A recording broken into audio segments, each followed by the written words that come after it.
നിങ്ങൾ പണിയൊന്നും ഇല്ലാണ്ട് വെറുതെ ഇരിക്കുകയാണോ? എന്നൊരു ബുക്കും പെന്നും പെൻസിലും എടുത്തുകൊണ്ട് വന്നോളൂ. അതും ഡ്രോയിങ്ങൊക്കെ ഇഷ്ടമുള്ളവരാണെങ്കിൽ വന്നോളൂ കേട്ടോ. അതുമാത്രമല്ല, വെറുതെ മനസ്സൊക്കെ ഇങ്ങനെ മൂടിക്കെട്ടിയിരിക്കുകയാണെങ്കിൽ ഇതുപോലത്തെ കാര്യങ്ങളൊക്കെ ചെയ്താൽ കുറച്ചൊക്കെ ഒരു റിലീഫ് ഉണ്ടാവും. എന്നെപ്പോലെ വായിക്കാനൊന്നും ഇഷ്ടമില്ലാത്തവരാണെങ്കിൽ ഇതൊക്കെ ചെയ്യുവാണെങ്കിൽ കുറച്ചൊക്കെ ഒരു സമാധാനം കിട്ടും കേട്ടോ. വായിക്കാൻ ഇഷ്ടമുള്ളവരാണെങ്കിൽ ബുക്കൊക്കെ എടുത്ത് വായിച്ചോട്ടോ. അപ്പം ഞാനിവിടെ ഇതുപോലൊരു ബുക്കിൻ്റെ പേജിലാണ് വരച്ചു കൊടുക്കുന്നത്. നിങ്ങൾക്കിത് വേണമെങ്കിൽ നിങ്ങളുടെ ഡയറിയൊക്കെ ഉണ്ടെങ്കിൽ അതിൻ്റെ മുകളിലത്തെ പേജിൽ ഇതുപോലെ വരച്ചു കൊടുക്കാം കേട്ടോ. നല്ല രസമായിരിക്കും.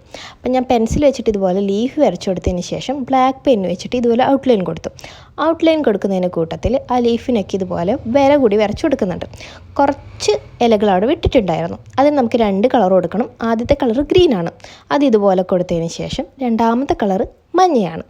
അതുകൂടി ഇത് മൊത്തത്തിൽ കൊടുത്താൽ ഇതുപോലെ കിട്ടും. അപ്പോൾ നിങ്ങൾക്ക് ഇഷ്ടമായിട്ടുണ്ടെങ്കിൽ വെറുതെ ഇരിക്കുകയാണെങ്കിൽ ഇതുപോലെ ഒന്ന് ട്രൈ ചെയ്ത് നോക്കൂ കേട്ടോ.